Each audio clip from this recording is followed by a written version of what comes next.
Hello dear students. But in this video we will be talking about population interaction. This topic is from chapter number 13, class 12th, biology. Population interaction की पहले meaning देखते हैं. What do you mean by this population interaction? So population means beta a number of interbreeding species in a given particular geographical area over a specific time period. किसी geographical area में अगर हम किसी species जो कि interbreeding capacity के साथ होते हैं, म्यूचुअली इंटरब्रीड कर लेते हैं, उनका number. Now this is the another thing that we are going to see in population. अभी तक हमने ग्राफ्स देख लिए हैं, ग्रोथ कर्व्स देखे, एट्रीब्यूट्स देखे. इंट्रैक्शन, एक कोई पर्टिकुलर स्पीसीज़ की पॉपुलेशन है, वो दूसरी स्पीसीज़ के साथ दूसरे ऑर्गेनिज्म आप बोल सकते हैं, क्योंकि हम यहाँ पे दोनों ही एग्जाम्पल देखने वाले हैं. Same population but different species या टोटली डिफरेंट ऑर्गेनिज्म में इंट्रैक्शन कैसे होता है. इंट्रैक्शन को हम इंटरकनेक्शन बोल सकते हैं या फिर इंटरडिपेंडेंस का हम नाम दे सकते हैं कि कैसे एक ऑर्गेनिज्म दूसरे ऑर्गेनिजम्स की प्रेजेंस या अब्सेंस से अफेक्ट होता है. This 13.1 table is a very good summarize of this whole interaction that is listed below as species A and species B. ये हमारे कोई भी organism हो सकते हैं. जैसे कि अभी मैंने आपको बताया बेटा, these can have from same sort of population. जैसे हम डॉग्स की वैरायटी देखिए, एक स्पीसीज़ हमारी दूसरे डॉग के दूसरे जो स्पीसीज़ है वो दूसरी कैटेगरी से बिलोंग कर रहा है. तो स्पीसीज़ ए, स्पीसीज़ बी, ये स्पीसीज़ में डिफरेंस हो सकते हैं या टोटली डिफरेंट ऑर्गेनिज्म भी हो सकते हैं. अगर एक फ़िश है तो एक स्टार फिश हो सकती है, या फिर एक बैरनिकल है, या फिर दूसरा टॉर्टॉइस है. ये ऐसे कंप्लीटली डिफरेंट ऑर्गेनिज्म भी हो सकते हैं. So first of all let us name these interaction. तो जैसे कि बेटा मैंने अभी डिस्कस किया कि एक रिलेशनशिप में जहाँ पे दो ऑर्गेनिज्म इंटरेक्ट कर रहे हैं, दोनों को बेनिफिट हो सकता है, या एक को बेनिफिट एक को हार्म हो सकता है, या एक को बेनिफिट एक न्यूट्रल हो सकता है. तो इस चीज़ को रिप्रेजेंट करने के लिए we are taking the sign as positive and negative. The positive sign will be telling us that the particular organism is getting benefited, उसको कुछ फ़ायदा हो रहा है, प्रॉफिट में है वो, और वो एक डोमिनेंट कंडीशन में है. The again negative sign is for another organism. तो यहाँ पे नेगेटिव साइन, जैसे कि इसका मीनिंग होता है negative is something in harmful way. तो ये जो स्पीसीज़ है उसको लॉस हो रहा है due to the presence of another organism. तो इसके लिए हम नेगेटिव सिंबल का यूज़ करेंगे. The third symbol we are using here is zero, neutral. The organisms that are neither benefited nor they are harmed, उनको हार्म भी नहीं हो रहा है, बेनिफिट भी नहीं हो रहा है एक रिलेशनशिप से, तो उनको हम neutral sign as zero denote करने वाले हैं. तो पहले हम इन कैटेगरीज की बात कर लेते हैं. कैटेगरीज में सबसे पहले आता है बेटा म्यूचुअलिज्म. म्यूचुअलिज्म में अगर हम बात करते हैं species A and species B की, so let us look here. Species A भी पॉजिटिव है, स्पीसीज़ बी भी पॉजिटिव है, यानी इस रिलेशनशिप में दोनों को प्रॉफिट हो रहा है. The both are species in mutualism interaction are getting benefited from each other presence. तो दूसरों को अगर ऐसा लगता है कि ये एक सिंगल थिंग है जहाँ पे एक स्पीसीज़ को अगर आप एक्सटेंड करेंगे दूसरे पे असर देखने को नहीं मिलेगा, वो किसी दूसरे रिलेशनशिप में चला जाएगा, it is not likely so. The best example are lichen. Lichen में एल्गी फंगस दोनों इतनी क्लोज रिलेशनशिप में रहते हैं कि अगर एल्गी एलिमिनेट होती है उस सराउंडिंग से तो फंगस वहाँ सर्वाइव नहीं कर पाएगा. दोनों ही एक दूसरे को सपोर्ट करते हैं, algae in terms of glucose और यू कैन से फूड, और जो फंगस है वो सबस्ट्रेट से वाटर को एब्जॉर्ब करता है, मिनरल्स को एब्जॉर्ब करता है, एल्गी को प्रोवाइड कर रहा है. Second type we are having at the second point as competition.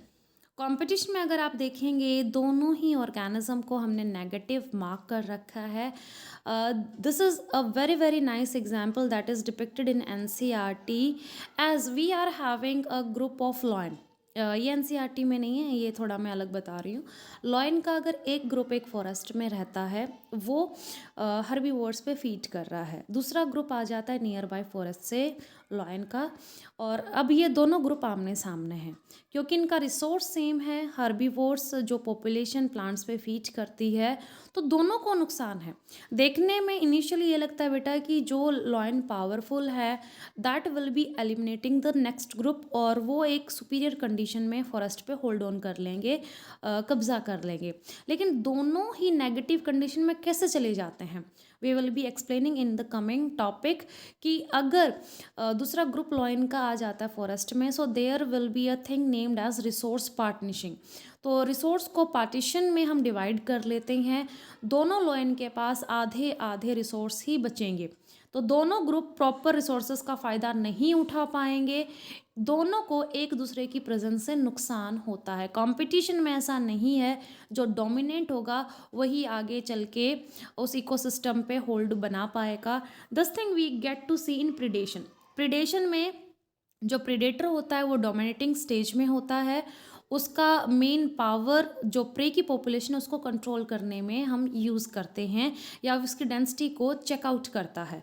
सो यहाँ पे एक स्पीसीज बेनिफिट लेता है, और जो प्रे होता है, शिकारी होता है, वो लॉस में जाता है क्योंकि वो वीकर स्टेज पे है, वीकर पोजीशन को होल्ड कर रहा है उस पर्टिकुलर इको सिस्टम में। Next thing is parasitism. Parasitism में होस्ट और पैरासाइट की रिलेशनशिप हम देखेंगे, दोनों टाइप के पैरासाइट की हम बात करेंगे, एक्टोपैरासाइट एंड एंडोपैरासाइट। पैरासाइट जिसको रेडीमेड चीज़ें चाहिए, चाहे वो शेल्टर हो, रिसोर्स हो, कोई न्यूट्रिशन हो, तो जो फीड करेगा, जिसको रेडीमेड चीज़ें आप अवेलेबल कराएंगे, जो कोई भी मेहनत नहीं कर रहा है, that organism very obviously is getting benefited. तो उसको हमने स्पीसीज़ ए को पॉजिटिव किया है और दूसरे स्पीसीज़ को हमने नेगेटिव से शो कर रखा है। The species is host. Host आपका वो ऑर्गेनिज्म है जहाँ से पैरासाइट रेडीमेड चीज़ें को हार्वेस्ट करने में लगा हुआ है, चाहे वो शेल्टर है, रिसोर्स है, या नरिशमेंट है। तो होस्ट इज़ गेटिंग हार्म्ड क्योंकि वो जो रिसोर्स है, नरिशमेंट है, खाना है, ऑर्गेनिक मैटर है, वो अपने लिए रेडी कर रहा है, लेकिन कोई पैरासाइट आता है और वो उसको यूटिलाइज करने लगता है। तो इसलिए सेकंड स्पीसीज़ के लिए हमने नेगेटिव साइन का यूज़ कर रखा है। Commensalism, one species is benefited positive और दूसरा न्यूट्रल रहता है। इस इंट्रैक्शन को हम लेटर ऑन अपने पैराग्राफ्स में या दूसरी वीडियो में स्टडी करने वाले हैं कि जैसे कैटल्स के पीछे इग्रेट्स की मार्च हम देखते हैं। कैटल्स जो ग्रेजिंग कर रही हैं, स्मॉल स्मॉल हर्ब्स को अपरूटेड कर देती हैं, तो इक्रिट्स क्या करती हैं, उनके पीछे जो इंसेक्ट्स हैं, जो ज़मीन से जब प्लांट उखड़ते हैं, उनकी रूट्स में जो इंसेक्ट्स रहते हैं, वो उनको फ्री ऑफ कॉस्ट अवेलेबल हो जाते हैं। फ्री ऑफ कॉस्ट मतलब उनको मेहनत नहीं करनी पड़ती। एक गाय है या गोट है, वो जब ग्रेज कर रही है, अपना घास अपरूट कर रही है ज़मीन से, तो सॉयल आएगी, सॉयल में इंसेक्ट्स उनको, इग्रेट्स को, जो पीछे जो बर्ड्स उनको फॉलो करती है, उनको ये अवेलेबल हो जाते हैं, मेहनत नहीं करनी पड़ती। तो इसमें गोट है या जो हमारी काव है, उसको कोई भी आप अफेक्ट देखने को नहीं मिल रहा है हमें, तो वो इस रिलेशनशिप से न्यूट्रल है, ना तो उसको हार्म कर रही हैं जो इग्रेट्स उसको फॉलो कर रही हैं, ना वो उसको बेनिफिट कर रही हैं। And the last thing is amensalism. The first species is negative here, harm हो रहा है और दूसरे को कोई फ़र्क नहीं पड़ रहा है, इसको हम बाद में करेंगे। तो बेटा सबसे पहले हमारी एनसीईआरटी में एग्जाम्पल दे रखा है प्रिडेशन का, आगे चलते हैं। ये होस्ट एंड प्रे रिलेशनशिप हमने कर ली है अभी, उसको हम बाद में आने वाली वीडियो में भी देखेंगे। प्रिडेट, अब प्रिडेशन में प्रीडेटर एंड प्रे हम दो ऑर्गेनिज्म को लेने वाले हैं। पॉजिटिव हमारा प्रीडेटर रहेगा, प्रे हमारा नेगेटिव साइन से हमने शो कर रखा था, यानी उसको लॉस होने वाला है। प्रेडेटर अनडाउटली जो हमारी डोमिनेटिंग स्पीसीज है हम उसको बोलेंगे, जिसके अंदर पावर ज़्यादा है, जो कि अटैक करने वाला है प्रे के ऊपर। स्टार्टिंग में हमें लगता है कि प्रेडेटर सिर्फ और सिर्फ प्रे की कंडीशन को या फिर उसकी डेंसिटी को, नंबर को, पॉपुलेशन आप बोल सकते हैं, चेकआउट करता है। इसका ये एक इम्पॉर्टेंट रोल है हमारे इकोसिस्टम में। कार्निवोर्स नहीं होंगे तो हर्बीवोर्स की पॉपुलेशन रिमार्कली बहुत ज़्यादा इंक्रीज़ हो जाएगी उस फॉरेस्ट में या ग्रासलैंड में। But this is not the only job of predator. No doubt ये प्राइमरी फंक्शन है हमारे प्रीडेटर का, हर्बीवोर्स की पॉपुलेशन पे चेक लगाना या फिर जिस पे वो फीड कर रखे हैं उस ऑर्गेनिज्म को अंडर कंट्रोल रखना। बट द मोस्ट इम्पॉर्टेंटली जो फर्स्ट पैराग्राफ में एनसीईआरटी हमें समझाती है in terms of energy flow, अगर प्लांट पे हर्बीवोर्स फीड नहीं कहेंगे। अब इस रिलेशनशिप में जहाँ पे मैं प्लांट और हर्बीवोर्स का एग्जांपल ले रही हूँ, plants are the prey and predator are the herbivores. तो प्लांट में जितनी भी एनर्जी है in terms of organic matter, उसको चैनलाइज करने का काम हमारे हर्बीवोर्स कर रखें। So this is given in the very first paragraph कि प्रेडेटर प्रे रिलेशनशिप अगर नहीं होगी तो ऑर्गेनिक मैटर जो कि फर्स्ट ट्रॉपिक लेवल में है वो वहीं पे कैप्चर या स्टेगनेंट होके रह जाएगा। उसको आगे ट्रॉपिक लेवल में कंटिन्यू करने के लिए, पहुंचाने के लिए हमें प्रे प्रेडेटर रिलेशनशिप को इम्पोर्टेंस देनी होगी। तो यहाँ पे energy flow is in terms of organic matter. तो प्लांट पे जब फीड करेंगे प्रेडेटर कौन, हर्बीवोर्स, तो प्लांट पे जब प्रेडेटर फीड करेंगे तो वहाँ से आपका जो एनर्जी कंटेंट ऑर्गेनिक मैटर है हर्बीवोर की बॉडी में जाएगा। जब एक कार्निवोर इस रैबिट को खाएगा, हर्बीवोरस एनिमल्स को फीड करेगा, तो वहाँ से एनर्जी कार्निवोर्स में चली जाएगी। तो ऐसे प्रोड्यूसर से टर्शरी कंज्यूमर तक हमारी एनर्जी सेग्रीगेट होती है, डिफरेंट वेरिएशंस में, डायरेक्शंस में वो डिवाइड हो जाती है। आगे चल के हम एग्जाम्पल करने वाले हैं, लेकिन उससे पहले सेकंड पैराग्राफ में एक वर्ड आता है कंडुइट्स। कंडुइट्स जैसे कि अभी हमने किया, these are very very important in terms of energy spreading, these are very important to channelize the energy that are being prepared by producers. तो कंडुइट्स का मतलब है चैनल, टनल्स, क्योंकि प्रेडेटर एनर्जी को ट्रांसफ़र करने का काम करते हैं। The next thing is the example Australia. Australia का एग्जाम्पल हम कैक्टस की फॉर्म में ले रहे हैं। सो जहाँ पे ऑस्ट्रेलिया की बात कर रहे हैं नो डाउट, तो इस पर्टिकुलर आइलैंड में हुआ क्या था कि कैक्टस बहुत ज़्यादा ह्यूज अमाउंट में स्प्रेड हो गया था। पहले ये कैक्टस यहाँ पे नहीं हो रहा था, कुछ इम्पॉर्टिंग वीट क्रेन्स में ये वहाँ पे चला गया था एज अ स्पोर फॉर्म। तो कैक्टस जब कुछ टाइम के बाद हर जगह बहुत अबेंडेंट मैनर में देखने को मिला, तो हमने सेम आइडिया लेके, प्रेडेशन रिलेशनशिप का आइडिया लेके हम उसको इरेक्टेट कैसे सक्सेसफुली कर पाए। So this example is mention here. तो हुआ क्या था कि कैक्टस की स्पीसीज़ को चेकआउट करने के लिए we have introduced a specific moth. अब ये ऑर्गेनिज्म सिर्फ और सिर्फ टारगेट करता था कैक्टस के प्लांट को। तो यहाँ पे इसकी फीडिंग कैपेसिटी ने धीरे धीरे कैक्टस की पॉपुलेशन को काफ़ी हद तक रिड्यूस कर दिया और अल्टीमेटली इसको इरेक्टेट वहाँ से या टोटली एक्सटेंट कर दिया, आप कह सकते हैं। So again, this relationship giving the importance in nature as well, कि एक पॉपुलेशन अगर ज़्यादा होती है तो वहाँ पे उसको चेकआउट करने के लिए ज़रूरी नहीं है आप केमिकल कॉन्स्टिट्यूएंट की मदद ले, पेस्टिसाइड, हर्बिसाइड्स जैसे केमिकल्स का यूज़ करें। You need to find out the predator. आपका जैसे यहाँ पे प्लांट की फॉर्म में बता रखा है, अगर आप कोई हर्बीवोर की बात कर रहे हैं या इंसेक्ट्स की बात कर रही हैं, जैसे बहुत कॉमनली एग्जाम्पल घरों में देखने को मिलता है, रैट अगर ज़्यादा होते हैं, आप 2-3 दिन किसी कैट को अगर अपने घर में एंट्री दिला देते हैं, so this cat is predator, that rat is prey, तो ये उसको खा के उसकी पॉपुलेशन को आपके घर से एलिमिनेट करा देगी। सो this is very healthy example. इसको हम ऑर्गेनिक फार्मिंग में भी यूज़ करते हैं किसी पेस्ट को कंट्रोल करने के लिए। प्लांट का भी अभी हमने एग्जाम्पल देखा। The next thing we will be talking about the predator. Predator को भी बेटा एक जुडिशियस मैनर में, चालाकी से या वाइज बन के काम लेना पड़ेगा। बिकॉज अगर प्रीडेटर अपनी लिमिटिंग कैपेसिटी से ज़्यादा प्रे को खाने लगता है, उस पे अटैक करने लगता है, तो उसको कहीं न कहीं पता है अगर आपने रिसोर्सेज़ को ओवर एक्सप्लॉइट किया तो अगला नंबर आपका है। पहले प्रे जाएँगे, प्रे आपके पहले कम होंगे, अगर फिर भी प्रेडेटर ज़्यादा उन पे फ़ीड करता है तो टोटली एक्सटिंक्ट हो जाएँगे। टोटल एक्सटिंक्ट होने के बाद प्रेडेटर को कहीं पे सोचना पड़ेगा, उसके पास कोई दूसरा ऑप्शन इकोसिस्टम में अवेलेबल है कि नहीं है। तो ओवर एक्सप्लॉयटेशन यहाँ पे रोकी जाती है अगेन प्रीडेटर द्वारा। So these are prudent. Prudent का मतलब है these are wise in nature, judicious use करके ही, लिमिटिंग कैपेसिटी में ही ये शिकार करते हैं। ऐसे नहीं है कि अंधाधुंध ये लगे हुए हैं और ब्लाइंड मैनर में अपनी डाइट को पूरा करते हुए जा रहे हैं। लॉयन को पता है अगर वो बहुत ज़्यादा अटैक करेगा हर्बीवोर्स पे या फिर लोअर कंज्यूमर्स पे, तो अल्टीमेटली उसके पास भी नेक्स्ट कुछ ईयर्स के बाद पॉपुलेशन नहीं बचेगी फीड करने के लिए। तो आपको एक नंबर ऐसा छोड़ना पड़ता है जो कुछ टाइम बाद रिप्रोड्यूस करके आपको नेक्स्ट जनरेशन अवेलेबल कराएगा।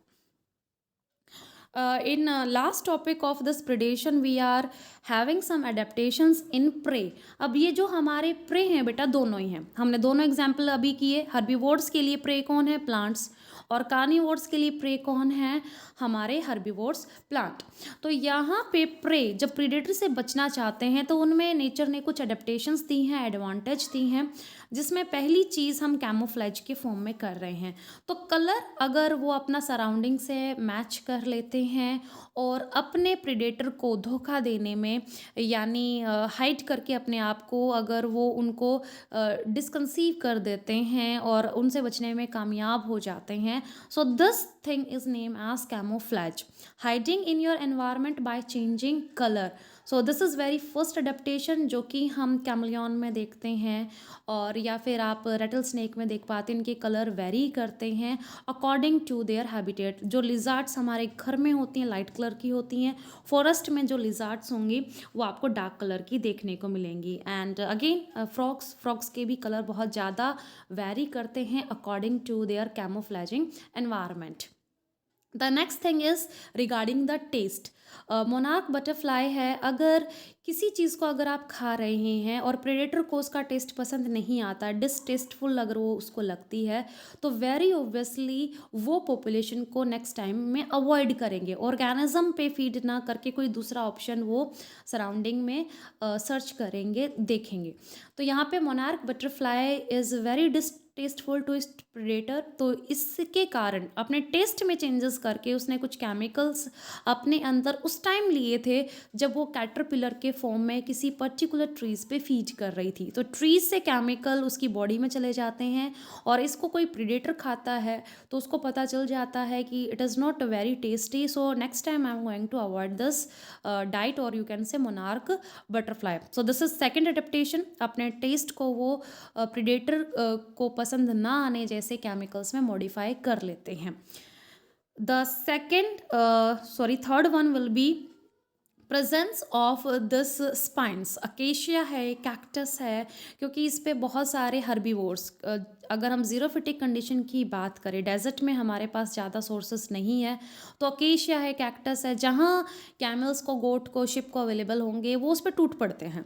सो these are in problematic situation कि अरे ये तो हमारी कैपेसिटी से ज़्यादा हमें फीड कर रही हैं, हम फ्लरिश कैसे कर पाएंगे, नेक्स्ट जनरेशन को कैसे प्रोड्यूस कर पाएंगे। So nature has given these trees spines. तो स्पाइन्स थोड़े से उनको प्रोटेक्शन करने में हेल्प करते हैं। The main idea behind spine is to reduce transpiration. तो दोनों पर्पस इनके सॉर्ट आउट हो जाते हैं। ज़ीरोफिटिक कंडीशन के प्लांट्स हैं, डेजर्ट प्लांट्स हैं, तो बड़ी बड़ी लीव्स को कन्वर्ट कर दिया गया है स्पाइनी थिंग्स में, जिनको हम ये स्पाइन्स बोलते हैं। तो यहाँ पे वाटर लॉस भी कम हो जाएगा और इनको प्रोटेक्शन भी मिल जाएगी। शार्पी होते हैं, तो जब हर्बीवोर इन पे फीड करने आएंगे तो उनकी जो गट होती है या फिर आप माउथ एरिया बोल सकते हैं, वहाँ पे ये हर्ट करते हैं।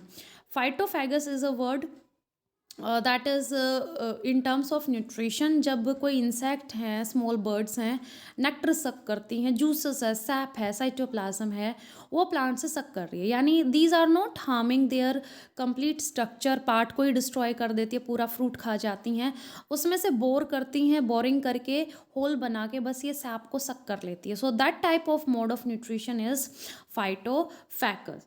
तो यहाँ पे अकेशिया कैक्टस हमने देखा कि इनमें स्पाइंस होते हैं, हर्बीवोर्स जो आते हैं कंफर्टेबल नहीं होते इनको च्यू करने में, ईट करने में।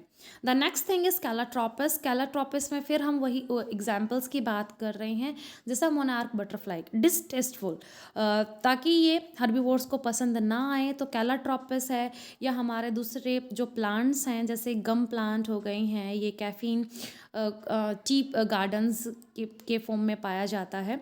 तो यहाँ पे जो टबैको है, टी प्लांट्स है, कैलाट्रोपस है, again they have adapted to this condition, अपने आप को बचाने के लिए ये कुछ केमिकल सिक्रीट करते हैं, और ये केमिकल्स जब हर्बीवोर्स खाते हैं तो उनको डिसटेस्टफुल लगते हैं, या इनकी मेटाबॉलिक एक्टिविटीज़ को अफेक्ट करते हैं। जैसे यहाँ पे हमारी कार्डियक ग्लाइकोसाइड्स की एग्जांपल दे रखे हैं, तो ये पॉइजनस होता है, उनको किल कर सकता है, कुछ टाइम के लिए हेलुसिनेट कर सकता है।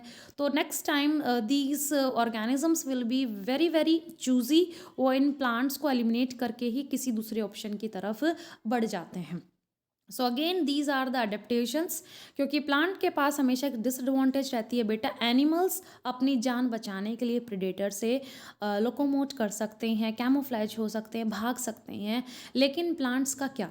तो प्लांट्स में आपको स्पाइंस, केमिकल्स के एग्जाम्पल करने होंगे इस पैराग्राफ से। In next video we will be talking about this competition and its example. Till the time आपको यहाँ तक पढ़ना है, and be very very careful and stick to the examples that are given in NCERT। आगे आपको और examples करने हैं, आप अपने नोट्स में मेंशन कर सकते हैं, बट फर्स्ट ऑफ ऑल जितने एग्जाम्पल कंपटीशन में, सॉरी प्रेडेशन में हमने NCERT में की, अडेप्टेशन की है, वो सबसे आपको पहले अपने नोट्स में मेंशन करनी है। Bye everyone and take care.